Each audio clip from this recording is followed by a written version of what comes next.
Assalamualaikum warahmatullahi wabarakatuh.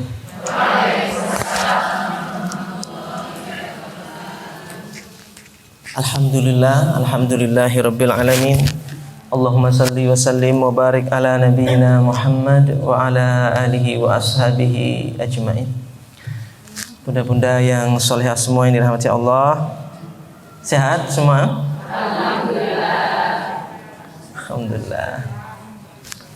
Alhamdulillah kami juga sehat. Terima kasih atas doa dari para jamaah semua.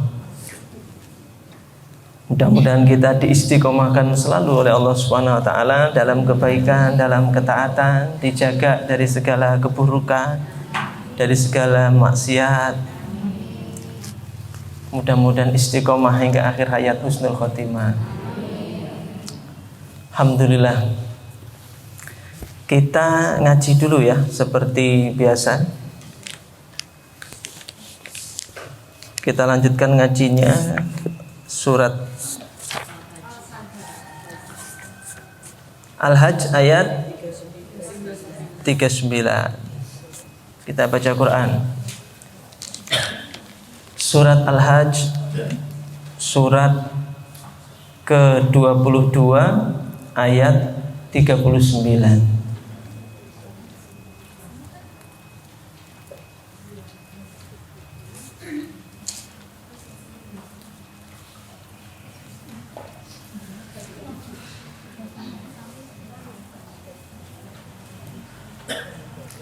Kita awali dengan membaca umul kitab Al-Fatihah.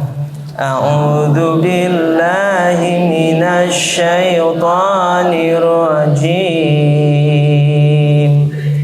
Bismillahirrahmanirrahim. Alhamdulillahi rabbil alamin. Ar-Rahmanir-Rahim. Maliki yaumiddin. Iyyaka na'budu wa iyyaka nasta'in. Ihdinas siratal mustaqim. Siratal ladzina an'amta 'alaihim ghairil maghdubi 'alaihim waladdallin. Amin. Kita baca sama-sama ya. Monggo. Bismillahirrahmanirrahim. Udzina lilladzina yuqataluna bi annahum zulimu wa innallaha ala nasrihim laqadir. Alladzina ukhriju min diyarihim bighairi haqqin illa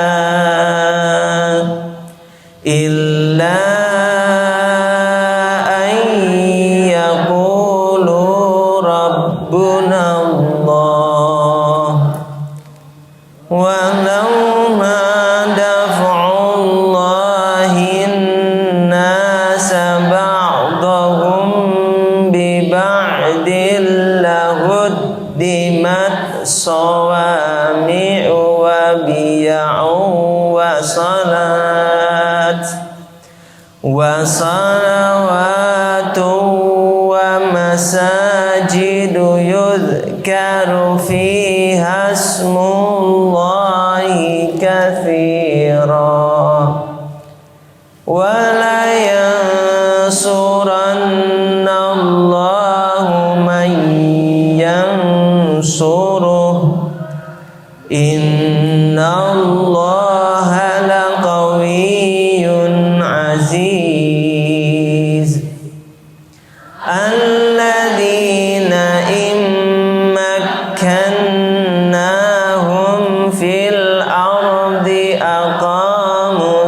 shalah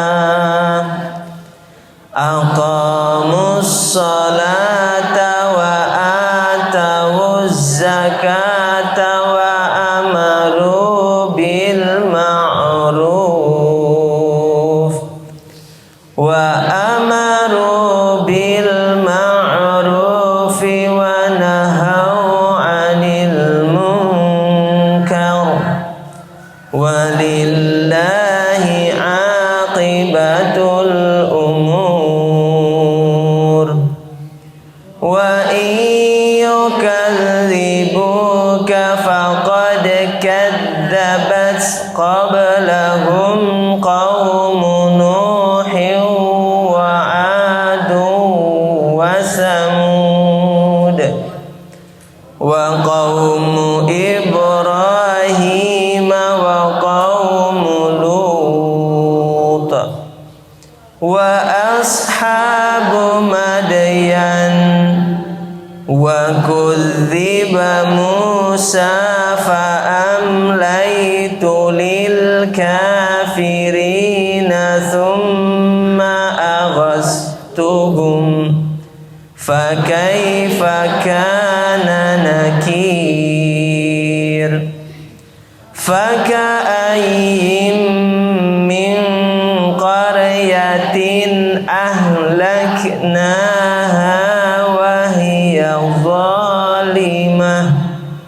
وهي ظالمة فهي خاوية على عروشها وبئر مؤطلة وقصر مشيد أفلم يسيروا في الأرض فتكون لهم قلوب يعقلون بها لهم قلوب يعقلون بها أو آذان يسمعون بها فإنها لا تعمى الأبصار ولكن تعمى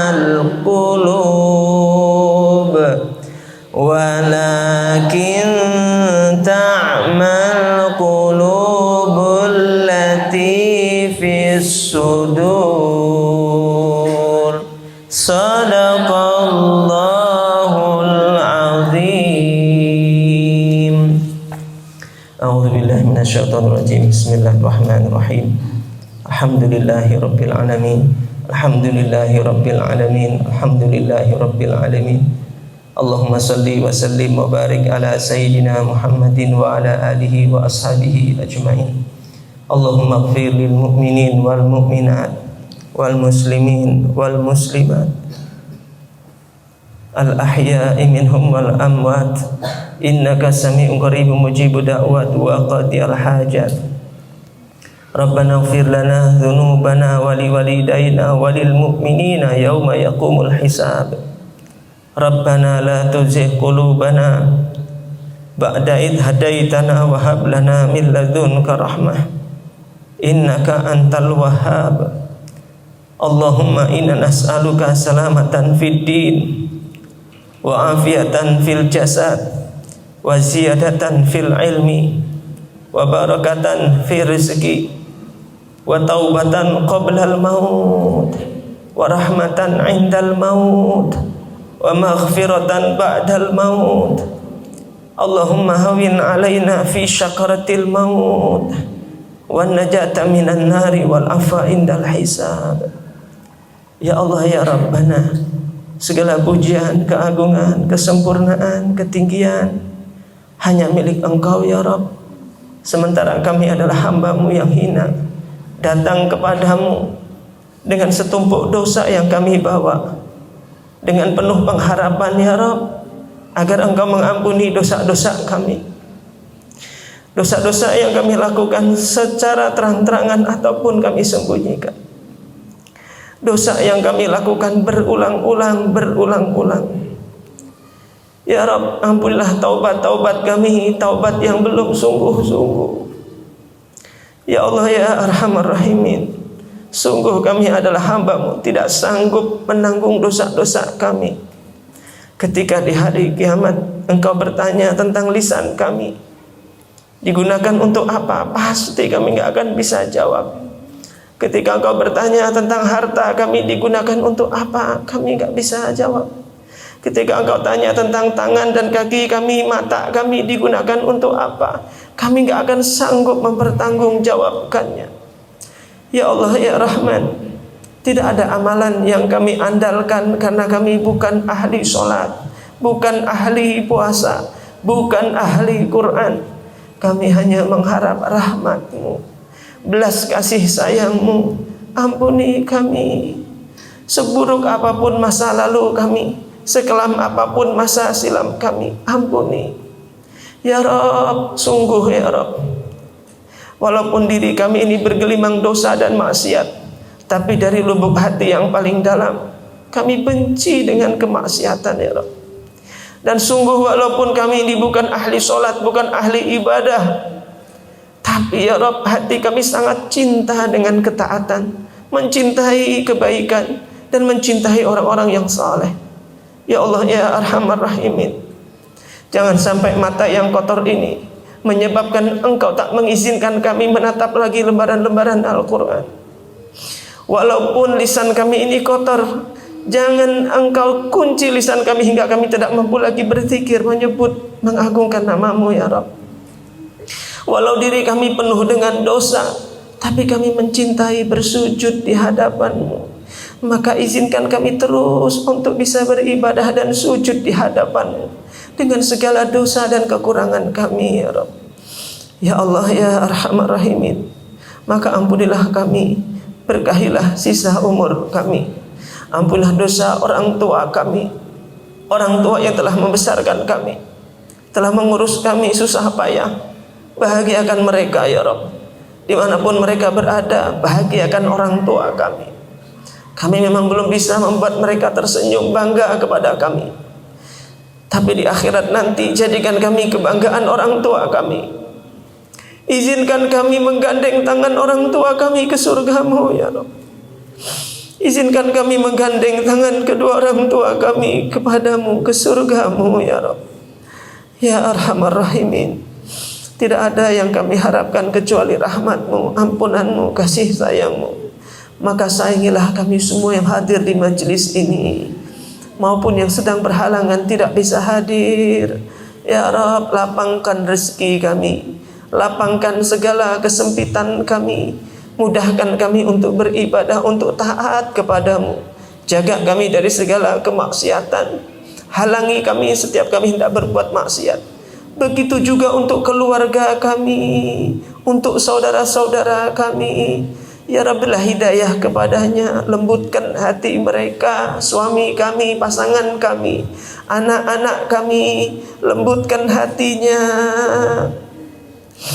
Lembutkan hatinya, karuniakan di hati mereka cahaya-Mu, hingga mereka mudah menerima kebenaran, mudah dalam taat, mudah dalam kebaikan ya Rabb. Ya Arhamar Rahimin, maka berkahilah rumah tangga kami, berkahilah hidup kami. Jangan sampai hidup yang hanya satu kali ini kami tidak selamat ya Rabb. Jangan sampai hidup yang hanya satu kali kami tidak selamat ya Rabb. Ya Allah ya Arhamar Rahimin, siapapun yang hadir di majelis ini ya Rabb, mudahkan segala urusannya, angkat segala musibah-musibahnya, beri jalan keluar segala masalah-masalahnya, beri rezeki yang berkah melimpah, dan jadikan kami jalan rezeki bagi hamba-hamba-Mu yang lain yang kekurangan ya Rabb. Rabbana atina fid dunya hasanah wa fil akhirati hasanah wa qina adzabannar. Wassallallahu ala sayyidina Muhammadin wa ala alihi wa ashabihi ajma'in. Bifadli subhana rabbika rabbil izzati amma yasifun. Wassalamun ala mursalin walhamdulillahi rabbil alamin. Siril Fatihah.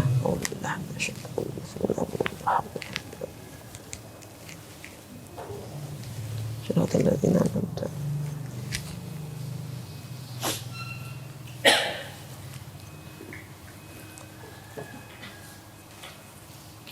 kemarin ketika saya bagi oleh-oleh pengalaman ketika di Tanah Suci, saya satu kamar dengan seorang laki-laki orang Bantul, usianya 2 tahun di atas saya. 2 tahun di atas saya, masih muda mungkin. Kalau jangan lihat saya masih muda, berarti dia juga muda. Ada pelajaran dan ilmu yang berharga ketika saya satu kamar dengan beliau. Seolah-olah Allah sedang mengajarkan saya suatu ilmu yang besar sekali. Ketika saya satu kamar dengan beliau, beliau itu seorang ya masih seperti saya gini, anak muda itu sudah menikah, seorang laki-laki, seorang anak yang menggandeng bapak ibunya untuk berangkat umroh. Dan bapak ibunya bukan muda, sudah sepuh-sepuh bapak ibunya. Jadi apa-apa harus dituntun. Tas saja yang berat-berat itu dibawain anaknya. Anaknya sudah bawa tas, bawain tasnya orang tuanya, plus gandeng bapak dan ibunya. Jenengan bisa bayangkan pemandangan yang luar biasa yang saya pandang selama perjalanan. Berangkat dari Nia ke Kuala Lumpur, itu sudah di Nia itu sudah jalan, di kendaraan itu jalan sampai di sana, turun pesawat itu menuju ke tempat keluar itu jalan terus, berdiri jalan, itu capek, lumayan capek karena bandaranya kan luas. Jadi kan kalau Nia ini jauh sama Adi Sucipto, kalau Nia itu luas, harus jalan bawa koper gitu, berat. Kondisi capek, begitu sampai di hotel, saya satu kamar berdua sama dia. Begitu saya udah gak kuat, saya tepar, langsung tidur di Kuala Lumpur di hotel itu. Saya tidur, ternyata dia gak ada di tempat tidurnya, dia milih keluar. Semalaman saya tunggu kapan dia masuk kamar ini. Teman saya ini kan baru kenal ini, saya tunggu sampai jam berapa, jam 11 belum juga masuk, sudah saya gak kuat dan tidur saya. Malam tuh dia, kemana nih anak ini, orang ini? Saya tanya pagi-paginya, Mas, kok tadi malam gak tidur di kamar, kemana? Saya mau tidur, tapi ingat bapak sama ibu. Jadi saya ke kamar bapak ibu, mijetin kaki mereka, kasihan. Subhanallah. Jadi dia itu capek, jelas capek, gandeng bapak ibunya, bawa tas yang berat-berat, jalan begitu, saya aja tepar. Dia milih tidak tidur dan milih mijeti kaki ayah dan ibunya. Ketika sampai di Mekah dan Madinah, pemandangan yang luar biasa pun saya saksikan. Satu kamar ditakdirkan sama dia lagi dan sama bapaknya. Jadi satu kamar sama dia dan sama bapaknya, kakeknya, kakek-kakek itu sepuh. Yang kalau kemana-mana pakai pampers. Kadang-kadang pampersnya itu dibuka, belum sempurna buka sudah, maaf, air kencingnya sudah keluar, basahi di lantai. Sama sekali tidak marah ke bapak ibunya, sama sekali tidak melotot, tidak bentak, sama sekali enggak. Yang ada itu saya lihat di bibirnya itu cuma senyum dan senyum. Enggak ada kalimat, saya dengar kalimat yang tinggi, bapak ini loh Pak, enggak pernah sama sekali.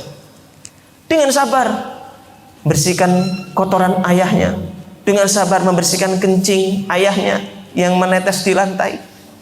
Sabarnya bukan main, subhanallah. Tidak keluar kata-kata yang gak enak sama sekali. Selama berhari-hari di Madinah satu kamar, di Mekah satu kamar, gak pernah dengar kata aduh, gak pernah. Selalu senyum dan sabar ngopeni ayah dan ibunya. Subhanallah. Saya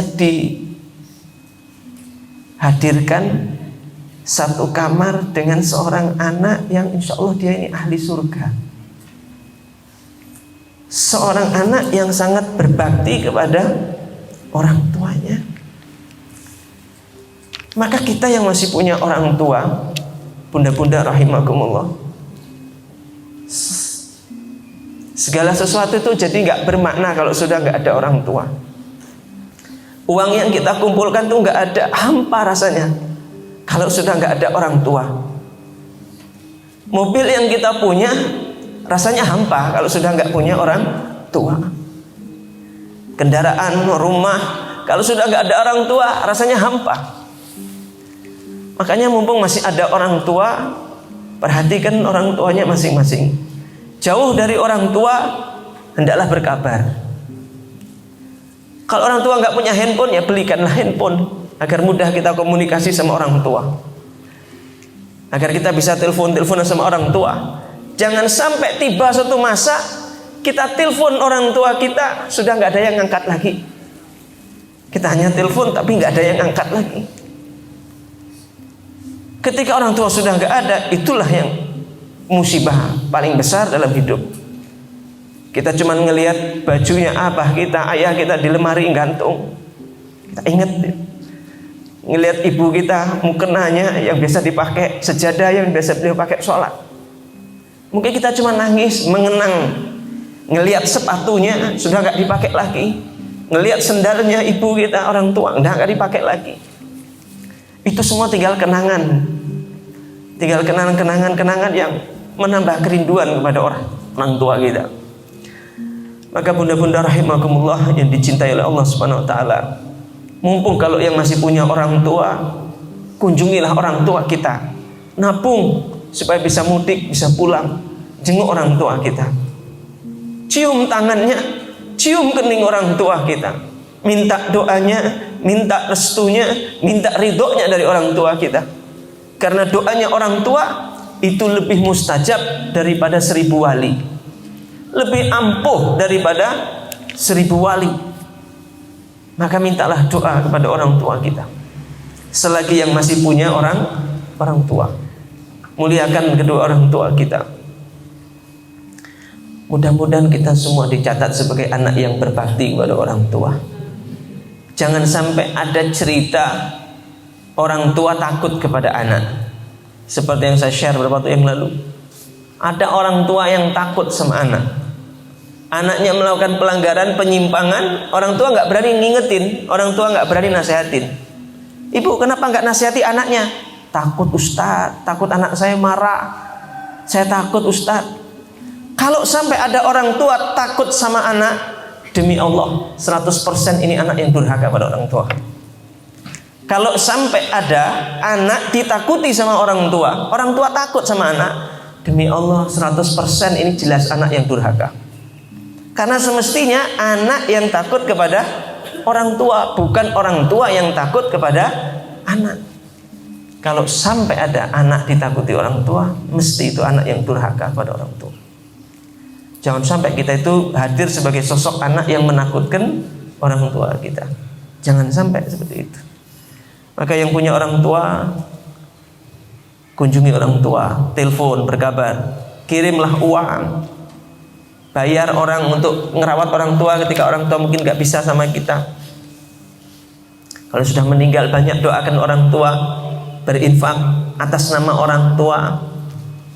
Ya, kalau bisa sambung silaturahim dengan teman-teman relasi orang tua kita. Itu bagian dari bentuk baktinya anak kepada orang tua. Baik bunda-bunda rahimakumullah yang dimuliakan Allah Subhanahu wa taala, itu oleh-olehnya saya tadi saya sampaikan dari tanah suci, ketemu dengan seorang anak yang luar biasa di zaman kini. Ada seorang anak yang begitu santun kepada orang tuanya, sabar kepada orang tuanya di saat orang tuanya sudah sepuh, di saat orang tuanya sudah tua. Ini anak luar biasa, bagaimana kesabarannya, baktinya kepada orang tua. Sebagaimana disebutkan dalam surat Al-Isra ayat 23. Saya bacakan terjemahnya. Dan Tuhanmu telah memerintahkan agar kamu jangan menyembah selain Dia, selain Allah, dan hendaklah berbuat baik kepada ibu bapak. Jika salah seorang di antara orang tuamu atau keduanya orang tuamu sampai berusia lanjut dalam pemeliharaanmu, maka jangan sekali-kali engkau katakan kepada mereka perkataan dan janganlah engkau membentak keduanya, dan ucapkanlah kepada keduanya perkataan yang baik. Nggak boleh ngomong di hadapan orang tua. Apalagi kalau sudah sepuh, sudah lanjut. Karena biasanya lebih sensitif orang tua itu. Begitu surat Al-Isra ayat 23. Baik bunda-bunda rahimakumullah yang dimuliakan Allah. Sebelum kita lanjutkan pembahasan tentang Rasulullah SAW, kita baca satu qasidah ya. Satu nasyid. Saya lupa malah nggak mbak bukunya. Mbak Dia tolong mbak. Di Umi aja enggak apa. Budi enggak punya, Umi aja.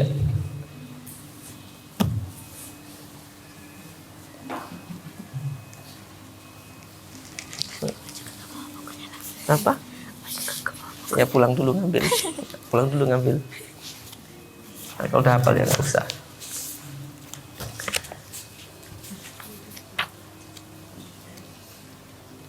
Baca apa ini, Bun? Yang mana yang mau dibaca?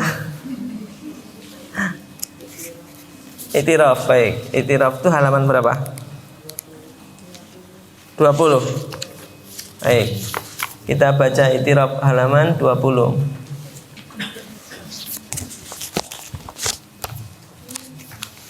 Nah, bunda-bunda yang belum punya buku ini silahkan memesan kepada Bu Dewi. Mana Bu Dewi? Bunda Dewi. Halo. Nah, itu di belakang. Jadi pesan kepada beliau, termasuk buku apa lagi? Basyairul Khairat, terus Basaudan, bisa sepaket aja nih ya sama Hadroh Basaudan. Pesan ke Bunda Dewi ya. Masih ada stok? Ada. Baik, kita baca ya. Iktiraf.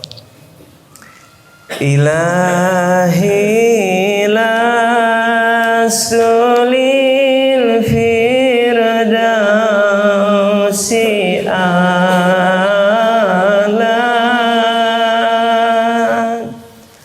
wala aqwa ala naril jahim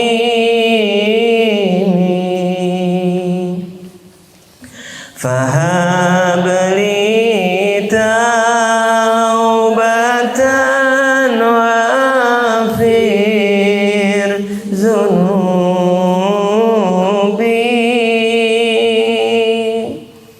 fa innaka ghafiru dzambil azim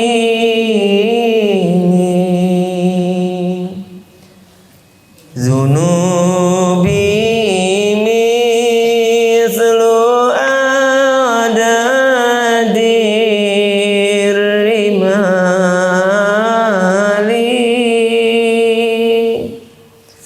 fahabli taubatan ya dzal jalali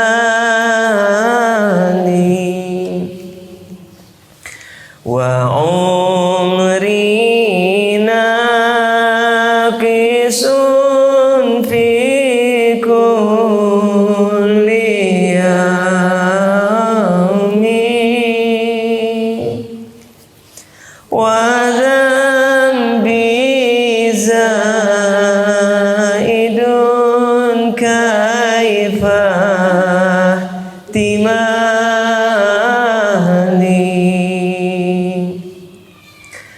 Ilahi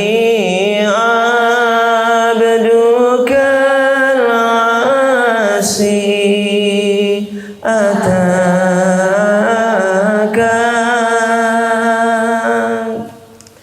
muqiram bi dhunubi wa qad da'aka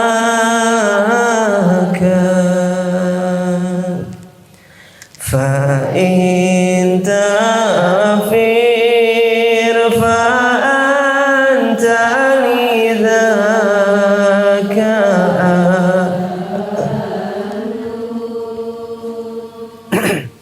fa in tadru faman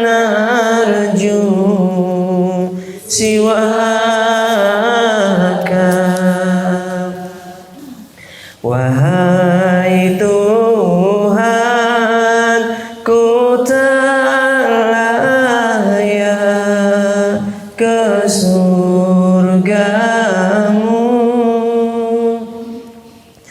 namun tak pula aku sanggup ke nerakamu. Ampunkan dosaku, terimalah taubatku. Sesungguhnya Engkaulah pengampun dosa-dosa besar. Dosa-dosaku bagaikan pasir di pantai.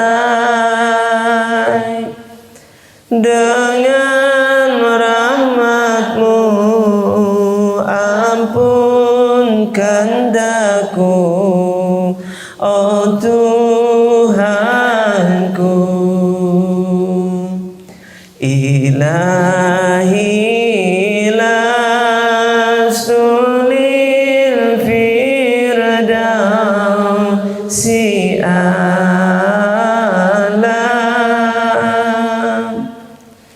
wala aqwa ala naril jahim. Fahab li taubatan wa aghfir zunubi, fa innaka ghafiru dzambil azim.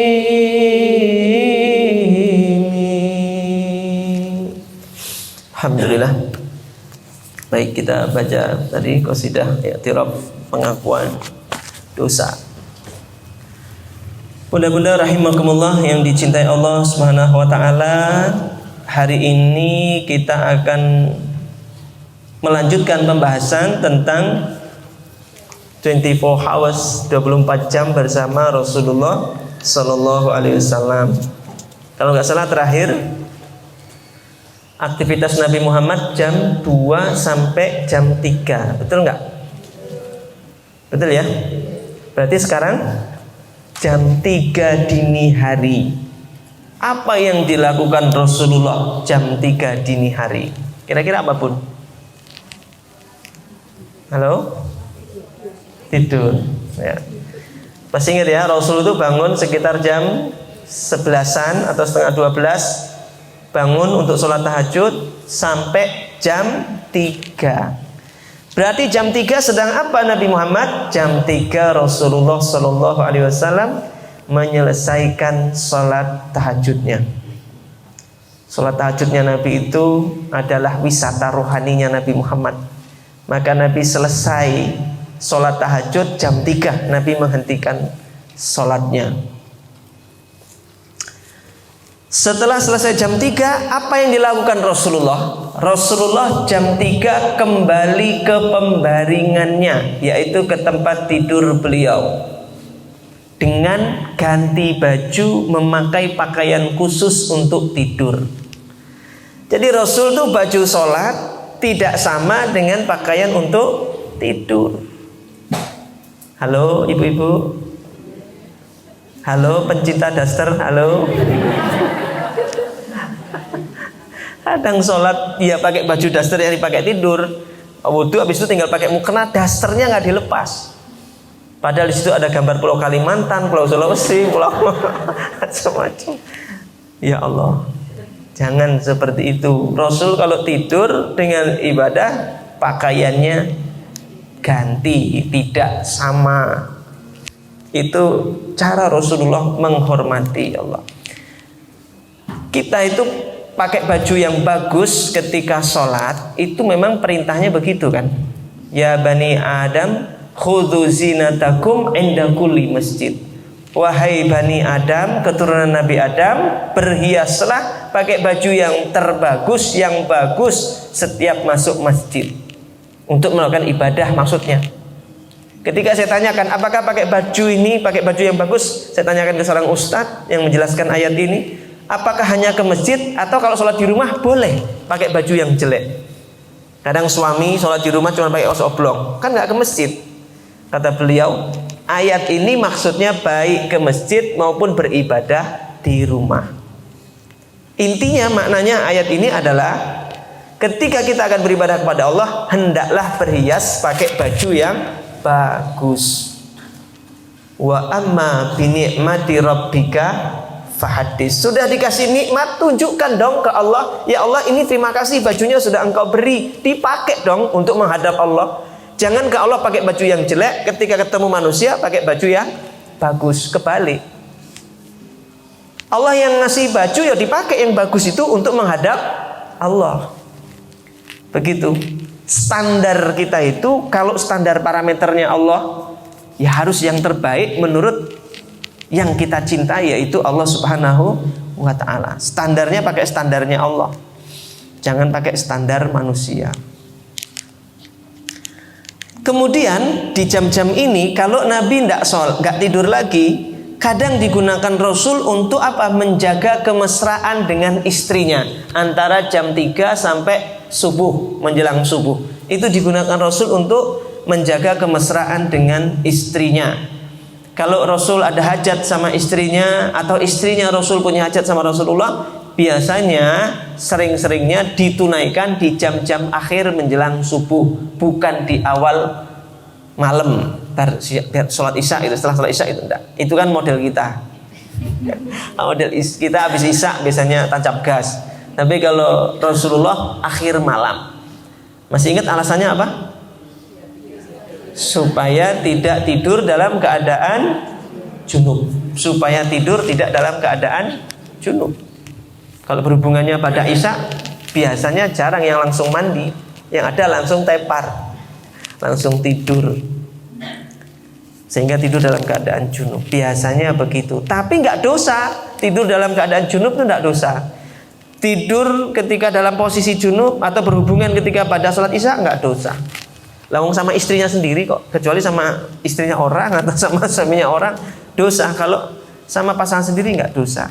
Ini kita berbicara bukan masalah halal atau haram, tapi bicara masalah keafdolan. Bicara masalah keafdolan. Ya. Saya nggak bicara masalah keharaman gitu, enggak.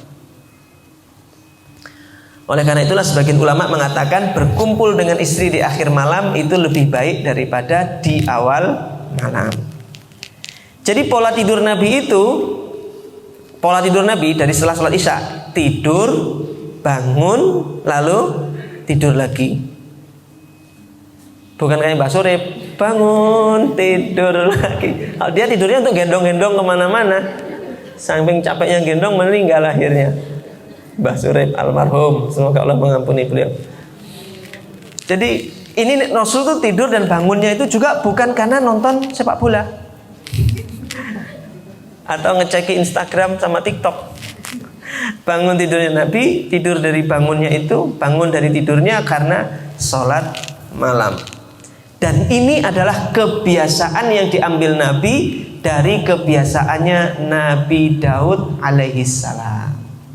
Jadi pola tidur, bangun, tidur lagi seperti tidurnya Nabi. Jam tidur awal malam, setengah 10 tidur, setengah 12 bangun, atau jam 11-an bangun, tidur sampai bangun sampai jam 3, terus tidur lagi jam 3. Pola seperti ini yang dilakukan Nabi Daud alaihissalam. Jadi ini caranya Nabi Daud seperti ini. Jadi Nabi itu istilahnya ngikuti sunnahnya Nabi Daud. Kebiasaannya Nabi Daud begitu. Kana yanamu nisfal lail, Nabi bangun di tengah malam, yaitu jam 11-an itu. Wa yaqumu sulusahu, dan Nabi bangun sampai sepertiga malam, menghabiskan waktu sepertiga malam untuk bangun, kurang lebih 3,5 jam. Wa yanamu sudusahu, dan tidur lagi 1/6-nya malam, yaitu 1/6 terakhir, 1,5 jam itu. 1/6-nya itu kurang lebih 1,5 jam, dari jam 3 sampai 4:30 Nabi tidur lagi. Sudusahu, 1/6-nya. Sehingga para ulama mengatakan tidur 1/6 di akhir malam ini, di 1/6 malam ini, dari jam 3 sampai 4:30, itu dikatakan para ulama khairum minad dunya wa ma fiha, lebih baik daripada dunia dan seisinya. Tapi malah jam segitu kita bangunnya mulai jam 3, tapi Rasul malah mulai tidur. Tapi nggak apa-apa, nggak masalah ya, karena kemampuan kita segitu kemampuannya. Kecuali kalau jenengan sudah nggak terikat sama siapa-siapa dan badannya sehat, fit, nah itu silahkan. Sebenarnya di share Bu Billy apa ya tadi ya, di grup tadi ya, siapa tadi, Syarifah Anisah ya, di Kalimantan. Subhanallah, setiap malam tuh nggak tidur, cuman beribadah zikir. Subhanallah, ya luar biasa. Nggak tidur malam, tidurnya cuman ba'da sholat subuh aja. Jadi malam tuh dia bilang nggak tidur, tidurnya cuman ba'da subuh sebentar atau menjelang subuh, itu saya lupa tadi, sebentar tidurnya. Habis itu bangun lagi untuk sholat duha, dan terus harian begitu. Orang-orang soleh itu sedikit tidur, kalau kita sedikit tidur. Makanya bedanya kita dengan ulama itu sedikit. Bedanya sedikit. Mereka sedikit tidur, kita sedikit tidur. Nah, oleh karena itulah kemudian disebutkan dalam surat An-Nur. Coba dibuka surat An-Nur, surat ke-24 ayat 58. Surat ke-24, surat An-Nur ayat 58.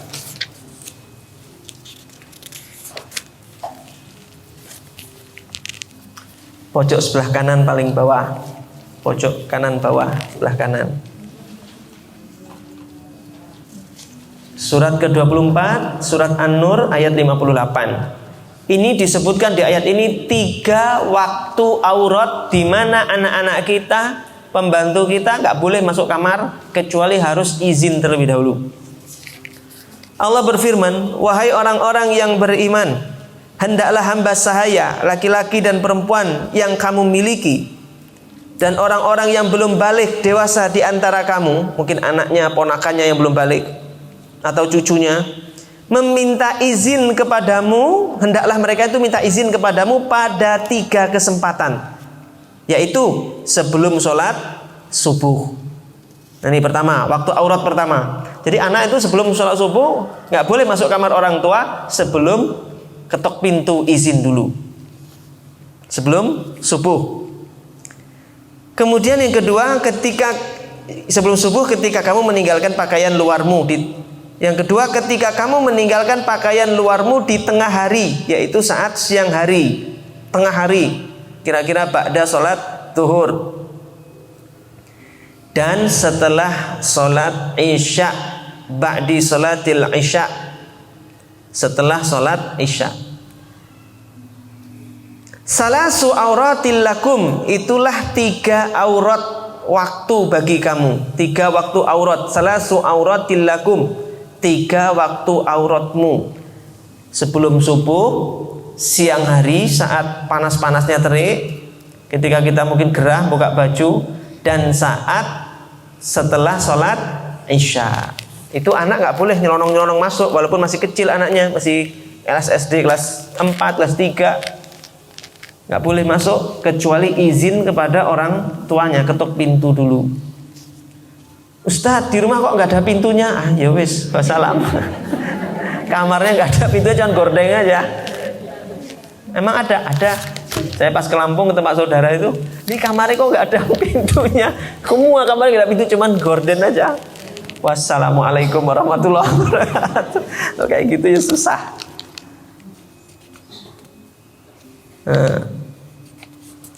3 waktu aurat. Sampai itulah yang dilakukan Rasul dari jam 3 sampai jam 4. Dan jam 4, kita lanjut jam 4.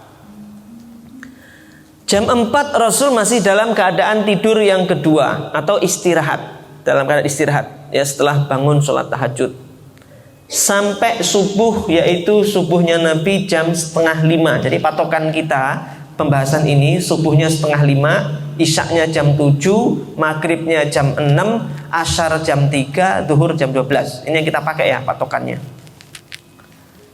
Diambil rata. Maka begitu Nabi 4:30 bangun tidur, Nabi langsung apa? Masih ingat? Nabi begitu bangun tidur apa yang dilakukan? Bersiwak, ngambil kayu siwak. Jangan punya ya kayu siwak di rumah. Rasul bangun tidur langsung siwakan. Setelah siwakan baru Nabi doa. Ya, baru Nabi berdoa kepada Allah Subhanahu wa taala. Agar ketika berdoa nyebut nama Allah, giginya, mulutnya sudah bersih. Nabi itu jaga sekali ya adabnya dengan Allah Subhanahu wa taala. Sangat dijaga betul. Makanya ibu-ibu pakai siwak. Ya, berusaha pakai siwak. Dan Nabi itu siwaknya taruh di samping tempat tidur. Nah, Nabi itu ketika saya cerita waktu itu ya. Nabi itu ketika mau tidur kan bersiwak. Setelah siwak, siwaknya dikasihkan ke Aisyah untuk dicuci. Sama Siti Aisyah radhiyallahu anha enggak langsung dicuci, dipakai dulu untuk bersiwak. Loh, Pak, cici. Kok sama Nabi cici? Nabi itu lidahnya, air ludahnya wangi dan jadi obat. Makanya Siti Aisyah bersiwak pakai siwak yang belum dicuci, baru dipakai Nabi, dipakai. Baru kemudian dicuci, diletakkan di samping kepalanya Rasulullah Shallallahu Alaihi Wasallam. Itu Rasulullah dan itu yang dilakukan Siti Aisyah. Saya ceritain tentang masalah hal seperti ini. Suatu hari sahabat Abu Hurairah radhiyallahu anhu. Abu Hurairah itu tinggalnya di mana? Di emperan Masjid Nabawi. Abu Hurairah adalah sayyiduhum qaumuhum. Abu Hurairah itu adalah pemimpin dari kaumnya. Kaumnya itu siapa maksudnya? Ahlus Sufah, orang-orang gelandangan yang gak punya tempat tinggal di Madinah. Oleh Nabi dibuatkan tenda-tenda di samping emperan Masjid Nabawi. Mereka tinggal di situ. Jumlahnya sekitar 40 sampai 50 orang. Gak punya tempat tinggal. Tinggalnya di emperan Masjid Nabawi, dikasih sufah, kamar-kamar gitu. Dibuatkan atap, kamar-kamar. Mereka tinggal di situ. Termasuk sahabat Abu Hurairah. Jadi sahabat Abu Hurairah itu ahlus sufah, gak punya tempat tinggal. Tidurnya di situ. Nah, satu hari mereka ini makannya gimana? Para sahabat suka neraktiri ahlu sufah. Lah hari itu mungkin gak ada yang nraktir mereka. Sahabat Abu Hurairah ini lapar. Dia kan suka nyateti hadisnya Nabi. Gak punya pekerjaan khusus lah sahabat Abu Hurairah ini. Lah beliau lapar banget, bingung caranya, pengen makan kok gak ada yang nawari roti. Cari akal. Oh iya, cara paling mudah untuk bisa makan adalah bertamu. Kan kalau bertamu mesti disuguhi. Kayaknya jenengan juga pengalaman ya dulu. Ketika itu tanyalah ke Abu Bakar, bertamu ke tempatnya Abu Bakar. Tapi bertamunya sambil pura-pura nanya, ya Abu Bakar, apa maksud hadis ini ya? Apa maksud hadis ini? Apa maksud ayat ini? Dijelaskan sama Bakar, oh ayat ini maksudnya begini. Dijelaskan, kok rotinya nggak keluar? Tanya lagi bab ayat yang kedua begini. Dijelaskan, nggak ada yang keluar. Wah, harapanku sepi di sini, nggak ada nih, hampa harapannya. Ya sudah, terima kasih Abu Bakar.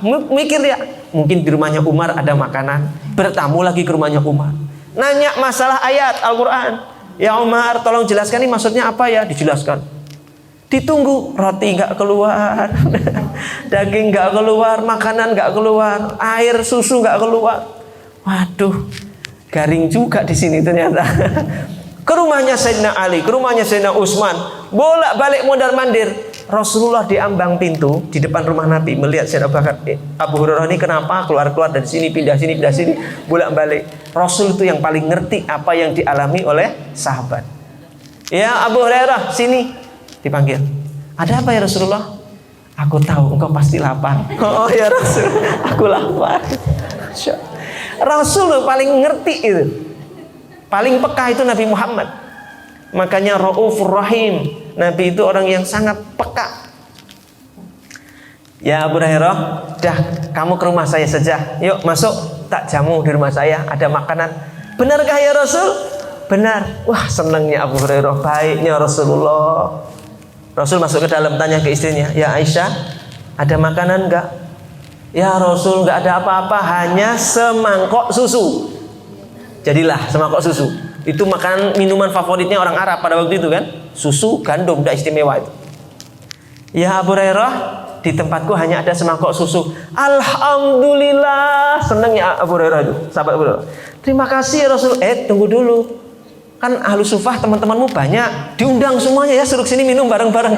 Innalillahi wa inna ilaihi. Cuman semangkok untuk orang 40. Diundang semua orang 40. Ngumpul. Ya Abu Hurairah, kamu minumnya terakhir. Kasih minum satu-satu dulu yang lain. Aduh. Dan kata ya Allah, sudah saya yang punya ide yang duluan, yang menikmati teman-teman pula. Sabarnya Abu Hurairah, sahabat Abu Hurairah. Dah, karena sayyiduhum khodamuhum, namanya pemimpin satu kaum, dialah pelayannya suatu kaum. Maka sahabat Abu Hurairah bawa semangkok gelas susu tadi, semangkok susu diminumkan ke satu orang ahlu sufah. Dan minum kenyang, gantian satunya. Gantian satunya, sampai 40 rata semua dapat. Dan masih sisa. Masih ada ya Abu Hurairah? Masih ada ya Rasul. Subhanallah.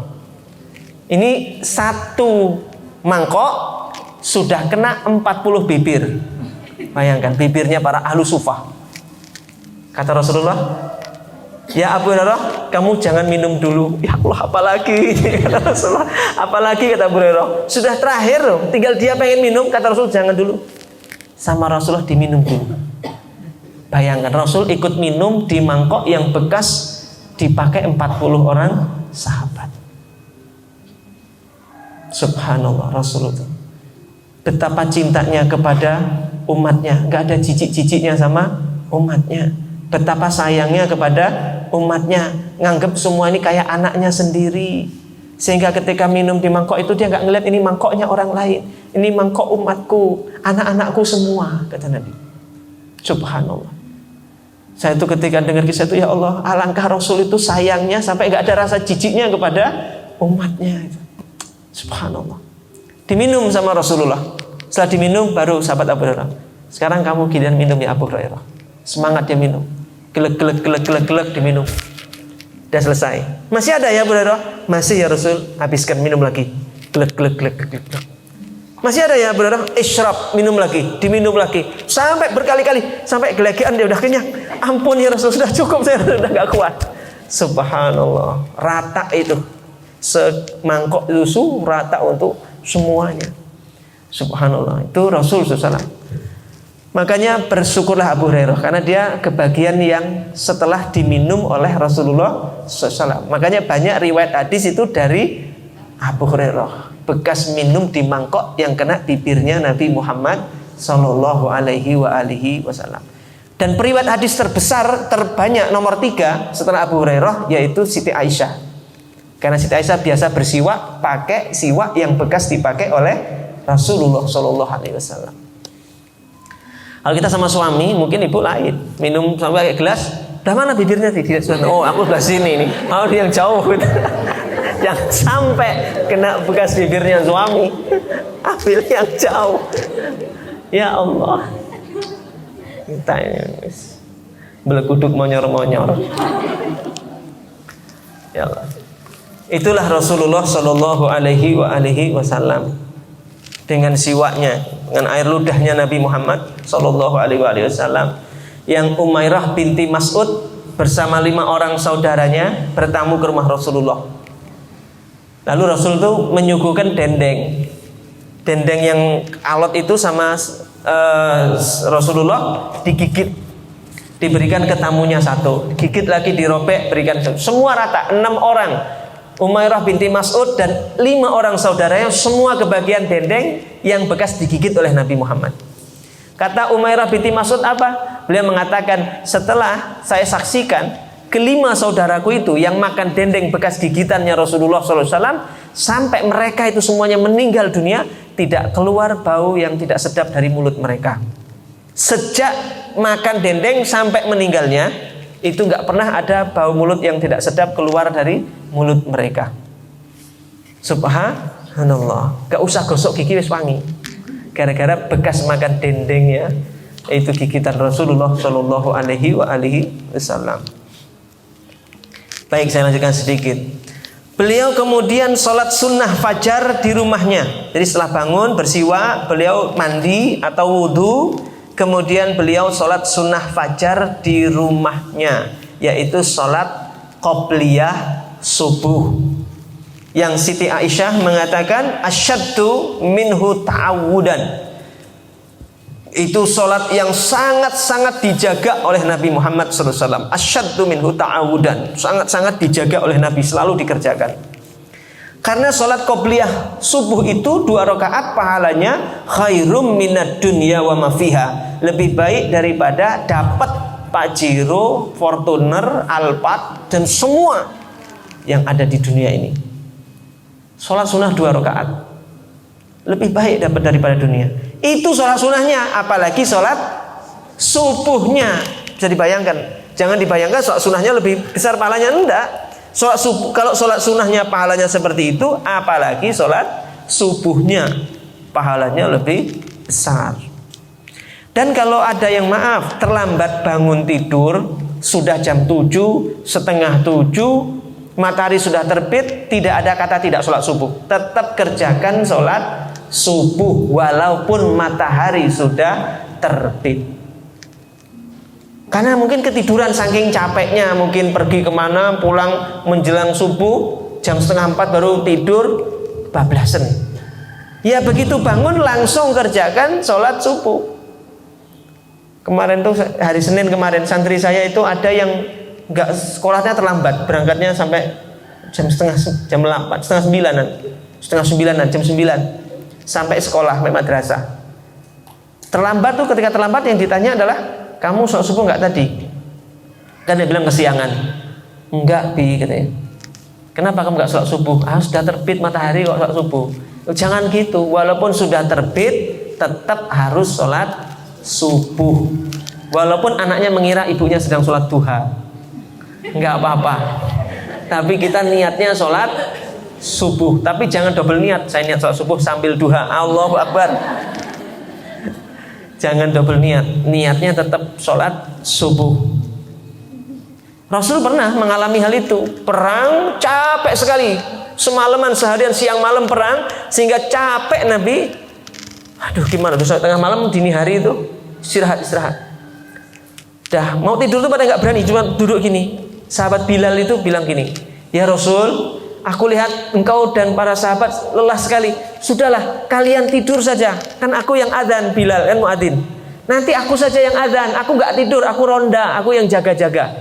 Dah tidur semua ya Rasul, nggak apa-apa. Dah aku jaga. Bener loh Bilal, siap ya Rasul. Semua tidur, dah pules. Ngandel ke sahabat Bilal. Sahabat Bilal yang jaga, lama-lama tidur. Tuh, Bilal kebablasan. Bangun-bangun sudah terang. Lihat Bilal, ya Bilal tidur. Rasulullah, Bilal, maaf ya Rasulullah, aku juga nggak kuat. Gitu. Ya Bilal sudah adzan sana, tetap adzan, kemudian sholat subuh dalam keadaan matahari sudah terbit. Jadi Rasul pernah melakukan hal itu sekali, tapi jenengan jangan berkali-kali, nggak apa-apalah. Rasul pernah, sekali, jangan berkali-kali. Maka sholat subuh dan sebelum subuh ini sholat yang luar biasa. Pahalanya besarnya sampai dikatakan bahwa sholat subuh dan qobliyah subuh ini adalah sholat yang sangat memberatkan timbangan kita besok di yaumil mizan. Jadi sholat yang sangat berpengaruh membuat timbangan kebaikan kita menjadi berat, yaitu sholat subuh dan qobliyah subuh. Dan qobliyah subuhnya Nabi kadang ringan dan cepat, nggak lama-lama, sampai Siti Aisyah juga batin, ini Nabi ini baca Al-Fatihah apa enggak, saking cepat. Tapi ini fleksibelnya Nabi, menandakan sholat sunnah itu ya kadang pendek, kadang juga panjang, ada sholat tahajud yang panjang, ada sholat yang ringan, yang pendek gitu. Inilah bentuk fleksibilitasnya Nabi Muhammad Sallallahu Alaihi Wasallam. Nah, setelah sholat sunnah fajar atau setelah sholat subuh, sholat qobliyah subuh, belum sholat subuh ya, kan 4:30 itu, iqomatnya jam 5-an. Sholatnya kan paling cuman sama wudhu 15 menit. Berarti ada waktu 15 menit. Nabi gak ke masjid. Apa yang dilakukan waktu Nabi itu? Waktu itu nunggu qomat. Nabi menggunakan waktu-waktu itu untuk berbicara-bicara, ngobrol ringan dengan istri-istrinya. Maksudnya dengan istrinya yang ditempatinya. Ganti-gantian kan istrinya. Hari ini di rumah siapa, besok di rumah siapa. Nah itu Nabi biasanya menggunakan di waktu menunggu subuh itu untuk menyapa istrinya dengan sapaan-sapaan hangat. Ya Aisyah, tadi malam ngimpi apa? Coba bayangkan. Ibu bisa bayangkan ya, kalau kita bangun tidur pagi-pagi yang nyapa kita pertama adalah Rasulullah. Dan istri-istri Nabi itu yang nyapa pertama adalah Rasulullah SAW. Subhanallah ya. Disapa pertama oleh Rasulullah, yang nyapa. Disapa oleh Rasulullah, tanya, tadi malam ngimpi apa? Bagaimana? Sehat toh badanmu? Alhamdulillah ya Rasul. Kalau orang sekarang kan bangun tidur malah, aduh boyokku loro. Tidak bersyukur. Ya. Ada seorang guru nasihati gini Bu, ini boleh diamalkan. Ketika jenengan bangun tidur, ucapan pertama adalah Alhamdulillah, syukuri yang ada. Maka kita melek bangun tidur, Alhamdulillah ya Allah, Alhamdulillahilladzi ahyana ba'dama amatana wa ilaihin nusyur. Alhamdulillah, terima kasih ya Rabb, kau bangunkan saya. Alhamdulillah, suami saya sehat, anak-anak sehat. Alhamdulillah, badan sehat, kuat, cerdas-cerdas semua. Alhamdulillah masih punya rumah. Alhamdulillah masih punya kendaraan. Alhamdulillah masih ada beras. Alhamdulillah, alhamdulillah. Disyukuri dulu alhamdulillah. Maka orang kalau bangun tidur mengucapkan alhamdulillah, mensyukuri yang ada, oleh Allah akan diberi kelapangan rezeki. Tapi orang yang bangun tidur langsung ngeluh, aduh boyokku, aduh. Maka ibu bisa bayangkan, Allah yang maha pencipta mengembalikan arwahnya, dikembalikan ruhnya, begitu melek, bukannya memuji Allah, malah mengeluh. Gimana kalau jenengan bayang kayak gitu? Allah tuh sudah mengembalikan ruhnya, yang keluar dari mulutnya bukan alhamdulillah, tapi aduh boyokku, gimana? Makanya Allah tidak suka dengan orang yang banyak mengeluh. Mengeluh itu akan mengundang musibah kedua, ketiga, keempat, dan seterusnya. Tapi kalau bersyukur akan mengundang nikmat kedua, ketiga, keempat, dan seterusnya. Syukur itu magnet kita ngundang nikmat yang lain. Mengeluh itu mengundang musibah yang lain datang ke tempat kita. Jadi usahakan untuk menghindari mengeluh, karena mengeluh itu efeknya akan justru mengundang hal yang negatif datang. Maka bersyukurlah. Punya suami orang kaya, alhamdulillah suami saya orang berkecukupan, mau apa-apa gampang, beli ini beli itu. Punya suami orang nggak punya, alhamdulillah suami saya kekurangan, nggak banyak kelayapan keluar di rumah, terus duduk paling kukur-kukur gitu di rumah, alhamdulillah. Disyukuri aja lah. Suaminya tinggi badannya, alhamdulillah. Kalau metik buah nggak usah pakai genter. Depan rumah ada pohon mangga, nggak usah nyari genter, dah suami saya bisa. Enak itu kalau suaminya tinggi. Wis, suaminya pendek, ya alhamdulillah. Suami saya pendek, bajunya bisa gantian sama anak. Wis disyukuri aja pokoknya. Nah, bunda-bunda rahimakumullah, itulah. Dan sahabat Bilal yang di masjid setelah adzan itu biasanya ngabsenin dulu. Hari ini yang saat subuh di absen, yang belum datang ditunggu. Itu sahabat Bilal. Makanya waktunya setengah jam, dari setengah 5 sampai jam 5. Itu sahabat Bilal nunggu sambil ngabsen. Kalau sudah lengkap, baru sahabat Bilal ke tempatnya Rasul, manggil Rasul, ya Rasulullah, sebentar lagi sholat akan didirikan. Oke Bilal, baru gandengan ke masjid. Baru sahabat Bilal iqomah. Jadi itulah kebiasaan Rasul Shallallahu Alaihi Wasallam yang dilakukan Nabi Muhammad dari jam 3 sampai jam 5 lah ya, sampai jam 5-nya Nabi Muhammad Shallallahu Alaihi Wasallam. Sebelum saya tutup, ada pertanyaan bunda-bunda? Nggak ada? Kalau nggak ada kita baca qasidah. Qasidah sudah saya share di grup. Yang baca tadi Mbak Adia, bukan saya nggak bisa nyanyikan ya. Ayo Mbak Adia, sini Mbak Adia. Saya share tadi di grup kasidahnya. Judulnya apa Mbak ini Mbak?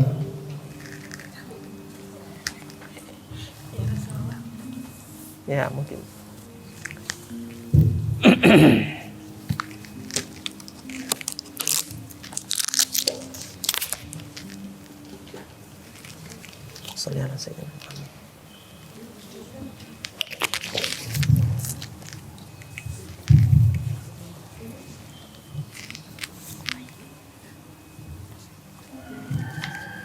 Bismillah, Bismillah.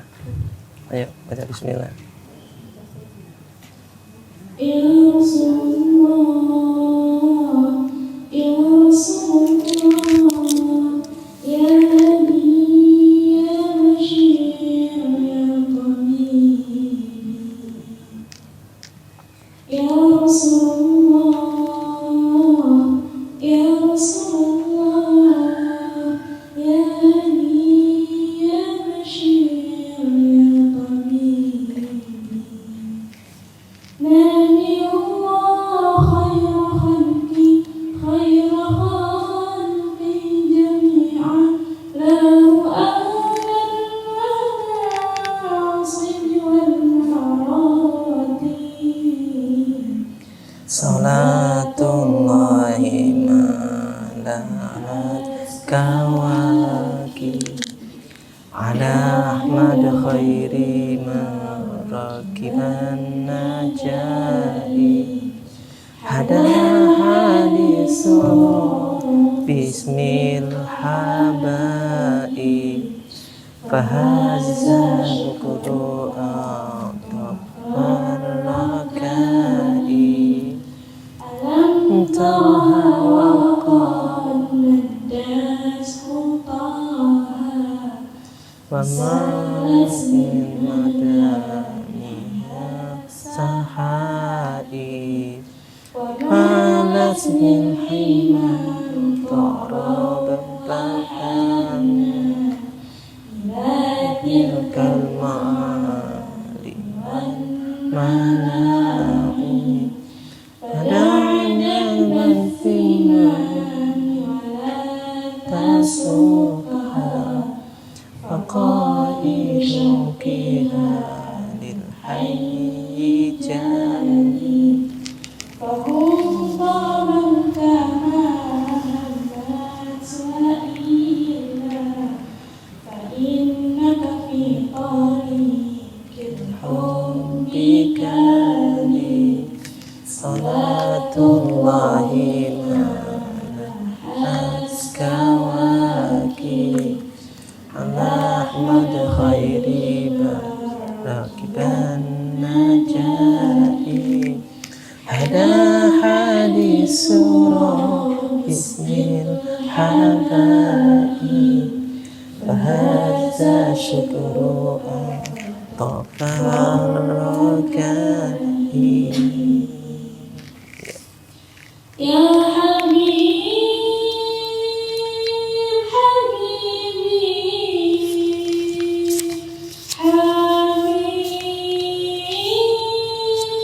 حبيب Sudah. Oh iya. Makasih Mbak Adia. Baik, bunda-bunda rahimakumullah. Kita baca salawat badar terakhir ya. Salatullah salamullah ala taha rasulillah. Salatullah salamullah ala yasin habibillah tawassalna bismillah wa bil hadi rasulillah wa kulli mujahid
Baik bunda-bunda rahimakumullah, mungkin itu yang bisa saya sampaikan. Ada yang baru datang hari ini? Enggak. Ya. Ada yang pendatang baru hari ini? Ada? 1, 2, 3. Semoga istiqomah besok Selasa datang lagi ya Bun ya. Tinggal di mana Bu? Bun? Selo. Oh, masya Allah. Okay. Barakallahu fiik. Alhamdulillah. Yang baru hadir itu kalau tidak salah kebijakan dari pengurus itu kalau ingin gabung di grup WhatsApp-nya itu setelah 3 kali kehadiran, gitu ya, Bude. Setelah 3 kali kehadiran nanti monggo bisa dimasukkan ke grup WhatsApp Sahabat Quran ya di tempat kita ini. Sehingga kalau ada informasi-informasi bisa hadir. Karena kemarin itu ada yang datang pas saya ngisi itu datang, tapi pas Tehnia yang ngisi 2 kali ya pertemuan, beliau nggak hadir kan, dikiranya nggak ada pengajian. Padahal pengajian ini tetap ada karena dia mungkin tidak dengar atau bagaimana gitu ya. Baik, mungkin itu. Terima kasih bunda-bunda semua yang hadir. Semoga Allah membalas kebaikan panjenengan semua, diistiqomahkan oleh Allah, pulang diangkat semua dosa-dosanya, diudari segala masalah-masalahnya, selamat sampai di rumahnya masing-masing. Demikian, mohon maaf lahir dan batin atas segala kekurangannya. Sekali lagi terima kasih. Assalamualaikum warahmatullahi wabarakatuh.